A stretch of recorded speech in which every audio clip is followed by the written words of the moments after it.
Hello, my dear aspirants. This is Sabia Rukhsar here. Before starting the lecture, I just want to inform you that I have cleared IBPS Clerk 2019, SBI Junior Associate 2020, and am currently working as a single window operator in Union Bank of India.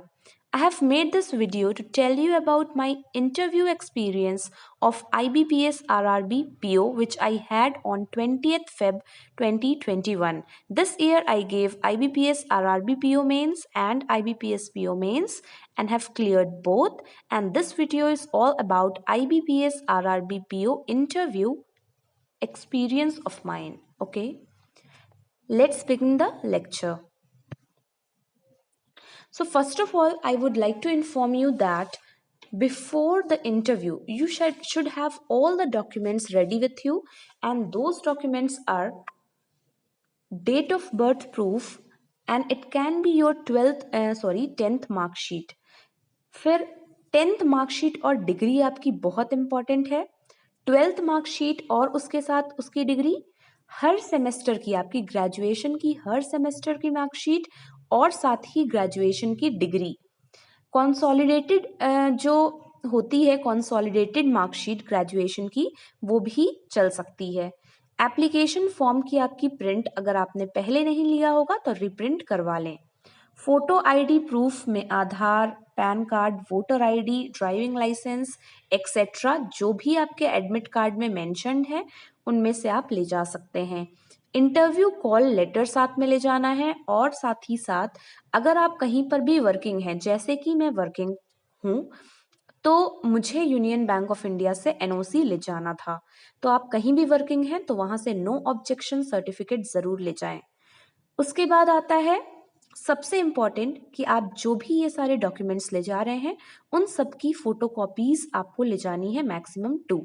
वो वैसे तो जमा करते हैं एक ही photocopy, but आप साथ ही 2 photocopies अपने रख लें. ठीक है, फोटोज भी साथ में रख लें, और वहां पर जरूरत पड़ सकती है. वैसे एक्स्ट्रा फोटोज नहीं ली गई थी. जो फोटो आपको एडमिट कार्ड में चिपकानी होती है वहीं पर फोटो की जरूरत पड़ती है, बट फिर भी अपने साथ फोटोकॉपीज और फोटोज रख लें. ठीक है, तो ये सारी तो हो गई डॉक्यूमेंट्स जो रिक्वायर्ड हैं.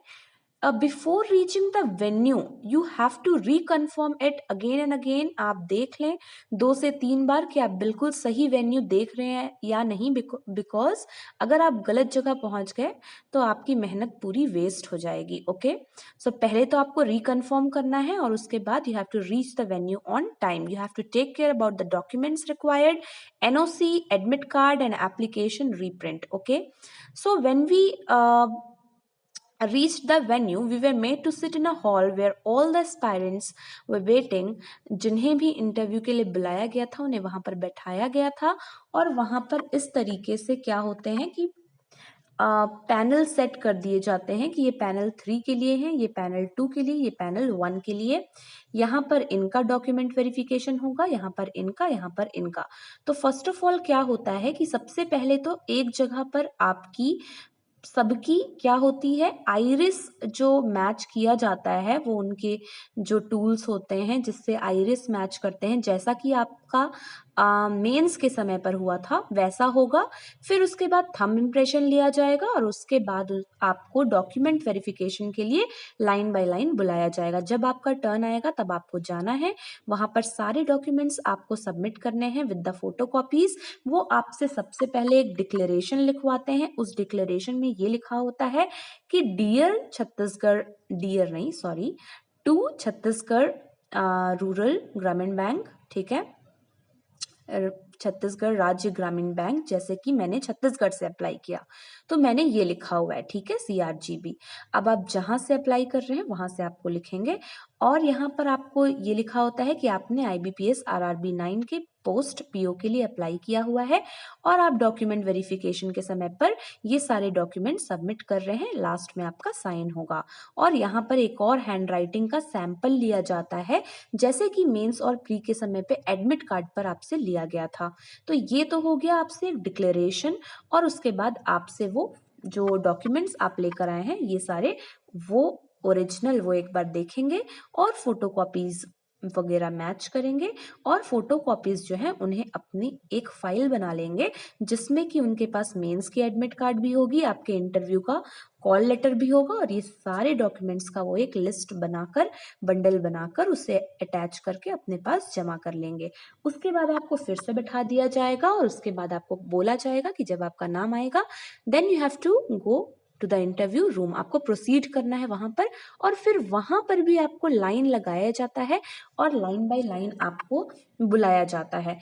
तो उससे उसके बारे में बात करें इससे पहले हम देख लेते हैं कि ड्रेस कैसा होना चाहिए। मैं बताना चाहती हूँ आपको कि 99% जो विमेन है वहां पर जो भी गर्ल्स आई थी उन्होंने, मैं आपको 99% लोगों की बात बता रही हूँ कि उन्होंने एक फॉर्मल कुर्ता वियर किया था, वाइट लेगिंग्स वियर की थी और एक साइड पे ऐसे दुपट्टा लगाया था वाइट, 99%।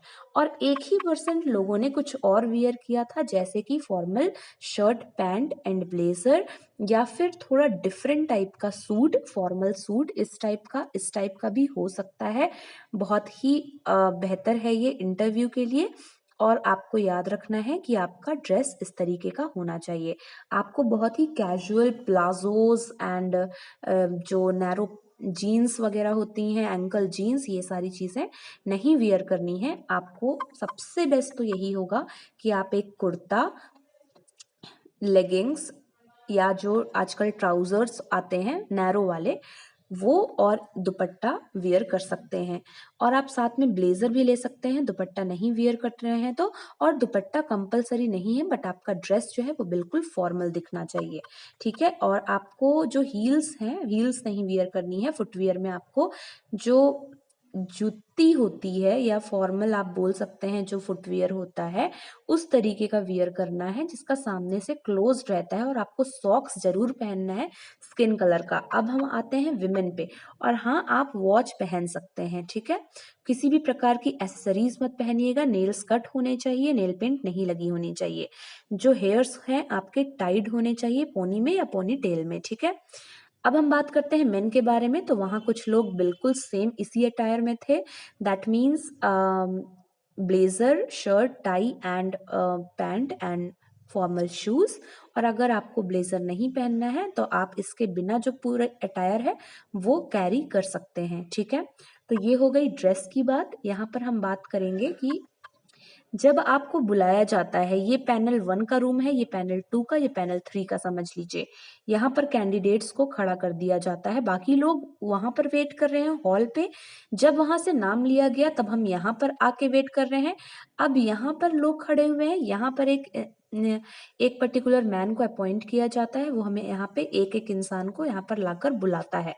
तो जब यहाँ पर लाकर बुलाया जाता है तब ये रूम है अगर, तो वहां पर आपको किनारे पे वेट करना है। एक इंसान गया हुआ है, जब ये वापस आएगा तब आपको बोला जाएगा कि अब आपका टर्न है। अब आपको एंटर करना है यहाँ पर। और एंटर करने पे आपको अंदर जाते हुए मे आई कम इन सर ऐसा बोलकर अंदर जाना है। आपको डोर को ओपन करना है बहुत धीरे से और बिना उन्हें बैग दिखाए आपको डोर को बंद करना है। आपको अंदर जाकर बैठने से पहले उन्हें good afternoon, good morning, good evening, आप टाइम याद रखिएगा। बच्चों से ये गलती बहुत ज़्यादा होती है, इसलिए टाइम ध्यान रखिएगा। और good afternoon sir, good afternoon ma'am, इस तरीके से विश करिएगा। 1 सेकंड के लिए खड़े रहिएगा, वो आपको ज़रूर बोलेंगे, मुझे भी बोला गया कि सिट डाउन, ठीक है। तो फिर आपको चेयर पर बैठ जाना है बिना चेयर को ज़्यादा हिलाए हुए, ठीक है। अब हम पहुंचते हैं उन क्वेश्चंस पे जो मुझसे पूछे गए थे। ये बहुत इंपॉर्टेंट चीजें थी जो मैंने आपको इससे पहले बताई, आपको इसका ध्यान रखना है। आप मुझसे जो क्वेश्चंस पूछे गए थे वो इस प्रकार थे। Firstly they asked me what is your name. I said ma'am my name is Sabiya Rukhsar. Then first question जो मुझसे किया गया था वो ये था कि साबिया मैडम, आपके जो रिज्यूमे है या फिर जो लिस्ट तैयार की गई थी, जो एक बंडल बनाया गया था, मैंने आपको बोला वो ऑटोमेटिकली अंदर से ही वो वहां तक पहुंच जाया रहता है, ठीक है। तो उसमें उन्होंने सबसे पहले मेरा देखा था जो मैंने पोस्ट ग्रेजुएशन किया था। And I have completed my post graduation in public administration. The first thing which they asked me was about that. They asked me directly Madam, you have completed your post-graduation in public administration. I can see you had a subject on social and tribal welfare. What did you study in this subject? आपको समझ में आया मैंने क्या कहा? आपको इस तरीके के क्वेश्चंस प्रिपेयर्ड रखने हैं. मैंने बिल्कुल भी प्रिपेयर नहीं किया था. That was my mistake. I didn't prepare on my subjects of post graduation. अगर आपने सबमिट किए हैं अपने ग्रेजुएशन और पोस्ट ग्रेजुएशन के भी, नॉर्मली ग्रेजुएशन के तो करते ही हैं, पोस्ट ग्रेजुएशन के भी सबमिट किए हैं, तो आप ध्यान रखिएगा कि आप एक बार गो थ्रू कर लीजिएगा सब्जेक्ट से. हम सब कुछ पढ़ लेते हैं लेकिन सब्जेक्ट देखना भूल जाते हैं.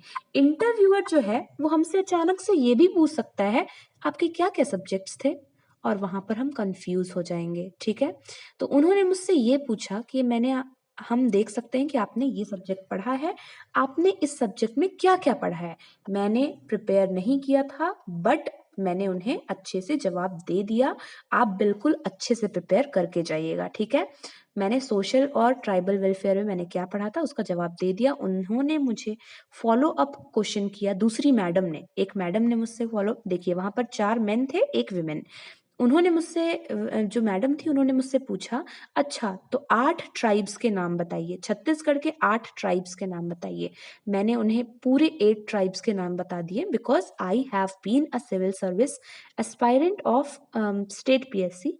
सो मुझे अच्छी तरीके से आता था, मैंने बता दिया. उन्होंने मुझसे एक ट्राइब को पूछकर बोला कि ये कहाँ पर रिसाइड करते हैं, मैंने ये भी बता दिया. ठीक है, उसके बाद नेक्स्ट क्वेश्चन ये था. मेरा ये फर्स्ट पॉइंट बताने का मतलब ये था कि आप बिल्कुल प्रिपेयर करके जाइए कि आपके सब्जेक्ट्स क्या क्या हैं. ठीक है, हर जगह हमें सब कुछ बता दिया जाता है बट ये कोई नहीं बताया होगा कि आप एक बार जरूर देख लें कि सब्जेक्ट्स आपके क्या क्या हैं. आपसे जरूर ऐसा पूछा जा सकता है कि आपने इस सब्जेक्ट में क्या पढ़ा है, तो आपको बेसिक 2-3 लाइन का आंसर तैयार रखना है. उसके बाद वो मुझसे पूछते हैं कि you work in union bank of India, आप वहां से क्यों लीव करना चाहती हैं. ठीक है, और उन्होंने मुझसे पूछा कि यूनियन बैंक ऑफ इंडिया में आपकी पोस्टिंग कहाँ पर है. तो मैंने उन्हें आंसर किया मैं क्यों लीव करना चाहती हूँ, और उन्होंने मुझसे पूछा वाई आरआरबी, आरआरबी आप क्यों ज्वाइन करना चाहती हैं. तो जिस तरीके से हम कहते हैं कि हाँ जॉब सिक्योरिटी के लिए, and because I have a strong longing to serve the weaker sections of society, and एक डिज़ायर है मेरे अंदर कि मैं जो वीकर सेक्शंस हैं, फार्मर्स हैं, जो रूरल कस्टमर्स हैं उन्हें सर्व करना चाहती हूँ, इसलिए मैं आरआरबी ज्वाइन करना चाहती हूँ. And I always want to reside in my home state, that is the reason. ये मैंने उन्हें बताया. ठीक है, तो साथ ही साथ मैंने उन्हें ये भी बताया कि एक जो प्रेजेंट सिनेरियो चल रहा है सर प्राइवेटाइजेशन को लेके, that's why I want to switch to RRB so that I can have my future secure here. तो कहते हैं आरआरबी भी प्राइवेटाइज हो सकता है. they said this particular line to confuse me and deviate me, but I sticked by to my particular answer and I said okay sir, no issue, but I want to join RRB because of these following reasons. Okay, then they asked me okay Sabia, you have heard about privatization, so what are your opinions about privatization, and explain us about this. तो मैंने कहा sir I'm not that competent enough to tell that government is doing right or wrong on this particular aspect एकदम directly, but I can tell you about the disadvantages and advantages. और इस तरीके से मैंने उन्हें पूरा एक्सप्लेन किया कि क्यों गवर्नमेंट प्राइवेटाइजेशन कर रही है, कैपिटल इन्फ्यूज करती है बट फिर भी बार बार बैंक्स प्रॉफिट लॉसेस बियर करते हैं, लॉसेस में जाते हैं. इसलिए तो जैसे ही मैं ऐसे अपना आंसर जो है वो प्रोसीड कर रही थी तो वो बीच में ही मुझे रोक कर कहते हैं कि अच्छा तो ये लॉसेस क्यों होते हैं. मैंने फिर तुरंत कहा सर एनपीएस बहुत अलार्मिंगली राइज कर रहे हैं. आगे मैं बढ़ ही रही थी कि उन्होंने मुझसे पूछा एनपीएस क्यों राइज कर रहे हैं, तो आपको इस तरीके के क्रॉस क्वेश्चंस के लिए तैयार रहना है. एनपीएस क्यों राइज कर रहे हैं, जो एनपीएस राइज कर रहे हैं क्या वो हमारा फॉल्ट है एज अ बैंकर या फिर किसका फॉल्ट है. तो मैंने उन्हें अच्छी तरीके से एक्सप्लेन किया कि सर बहुत सारे विलफुल डिफॉल्टर्स भी होते हैं, बिग बिजनेसमैन, बिग कॉरपोरेट्स, वो लोग विलफुली डिफॉल्ट करते हैं. कुछ ऐसी गवर्नमेंट पॉलिसीज हैं जो बहुत सारे उसमें कॉम्प्लिकेटेड प्रोसीजर्स होते हैं, लोन रिकवरी अच्छे से नहीं हो पाती है, इस कारण से भी जो है एनपीएस बढ़ रहे हैं. और लोन वेवर्स जो हैं, सबसे इम्पोर्टेंटली जो रूरल एरियाज की बात करें तो लोन वेवर्स जो हैं इन्होंने एक टेंडेंसी ले आए हैं नॉन रिपेमेंट का, इसके कारण नॉन रिपेमेंट इंक्रीज कर रहा है और इसके कारण एनपीएस इंक्रीज कर रही हैं। तो ये सारे आंसर सुन के वो बिल्कुल ही ज्यादा इंप्रेस हो गए, they were very satisfied. They asked me कि आप सिंगल विंडो ऑपरेटर के रूप में काम करती हैं, सिंगल विंडो ऑपरेटर का फंक्शंस क्या क्या होता है। मैंने उन्हें एक्सप्लेन किया रिसिप्ट और payment of cash up to their powers, जो भी हमें पावर अलॉट होती है बैंक में उसके अकॉर्डिंग हम receipt of cash and payment of cash करते हैं, ठीक है। उन्होंने मुझसे कुछ पर्सनल क्वेश्चंस किए, जैसे कि आप जिस डिस्ट्रिक्ट में रहती है उसका नाम बताइए, वहां पर एक रिवर है, ठीक है। मैं ज्यादा एक्सप्लेन नहीं करूंगी, आप प्रिपेयर करें अपने अकॉर्डिंगली कि वहां पर एक रिवर है, उसमें अभी अभी एक एक्सीडेंट हो गया था, पुल टूट गया था, इस तरीके की बातें उन्होंने मुझसे पर्सनल पूछी, ठीक है। उसके बाद they were very satisfied with my answers and they said me okay Sabiya we are done you can go, but they wanted to continue with me, so they were asking each other sir कुछ और पूछिए ना, madam कुछ और पूछिए ना। तो they were like कुछ तो पूछ लेते हैं, ठीक है। फिर उन्होंने मुझसे पूछा साबिया का मीनिंग क्या होता है, मैंने उन्हें वो भी बता दिया, साबिया मीन्स मॉर्निंग ईस्टर्न विंड, ठीक है। उसके बाद उन्होंने मुझसे ये आप अगर आप मेरे कोई भी ऐसे व्यूअर्स सुन रहे हैं, देख रहे हैं जो कि माइनॉरिटी कम्युनिटी से बिलोंग करते हैं, हिंदू कम्युनिटी को वो लोग इस तरीके क्वेश्चन नहीं पूछेंगे, लेकिन जो भी माइनॉरिटी से बिलोंग करते हैं, for example I am Muslim, so they asked me at last what is Islamic banking, do you know about some Islamic banking branches in India? They asked me what is the second kalma, they asked me why women can't go to mosque। ये उनके कुछ last questions थे जो उन्होंने मुझसे पूछे और मैंने accordingly आंसर किया। My interview experience was very good, you don't have to panic, the interviews are very good, बहुत अच्छे हैं इंटरव्यूअर्स एंड बहुत अच्छे से वो लोग आपसे क्वेश्चंस करते हैं, आपको पैनिक बस नहीं करना है, वहाँ पर बहुत एक अच्छा सा एनवायरनमेंट क्रिएट करना है और अच्छे से उनके आंसर्स करने हैं। मैंने आपको सारे क्वेश्चंस बताए हैं जो उन्होंने मुझसे पूछे हैं, आपको इसके अकॉर्डिंगली आंसर करना है, ठीक है। आपको इन क्वेश्चन से रिलेटेड कोई भी अगर डाउट होगा तो आप मुझे कमेंट सेक्शन में पूछ सकते हैं। आगे मैं ऐसे वीडियोस IBPS PO के लिए भी पोस्ट करती रहूंगी एंड मेरे पास IBPS RRB PO इंटरव्यू के खुद के बनाए हुए बहुत ही ज्यादा डिटेल में सारे नोट्स हैं जो मैंने खुद से प्रिपेयर किए हैं और जस्ट लास्ट टाइम मुझे उसे रिवाइज करना पड़ा था। सो इफ यू वांट कि मैं आपके लिए सेशंस बनाऊं उससे रिलेटेड जहां पर आपका होल सोल कवर हो जाए, अच्छी तरीके से आपका पूरा का पूरा इंटरव्यू कवर हो जाए, ईच एंड एवरी टॉपिक, तो मैं उस तरीके से आपके लिए वीडियोस बना सकती हूँ, but you have to comment down कि आपको ऐसी वीडियोस चाहिए या नहीं, ठीक है। So that's all for today, that was all about my interview experience. आपको ये सारी चीज़ें ध्यान रखनी है, आपको आप जिस बैंक में जाना चाहते हैं उसके बारे में पता होना चाहिए, जिस ऑर्गेनाइजेशन में आप काम कर रहे हैं उसके बारे में पता होना चाहिए, आपकी बॉडी लैंग्वेज अच्छी होनी चाहिए, आपका ड्रेसिंग सेंस जैसा मैंने बताया वो अच्छा होना चाहिए, आपको थोड़ी बहुत जनरल अवेयरनेस होनी चाहिए और करंट अफेयर्स आपको 2-3 महीने का अच्छे से पता होना चाहिए, ठीक है। सब्जेक्ट रिलेटेड आपको जनरल अवेयरनेस रखनी है, okay. That's all for today, this is Sabiya signing off, see you all in our next class, till then stay happy, stay blessed, keep learning, and thank you for watching.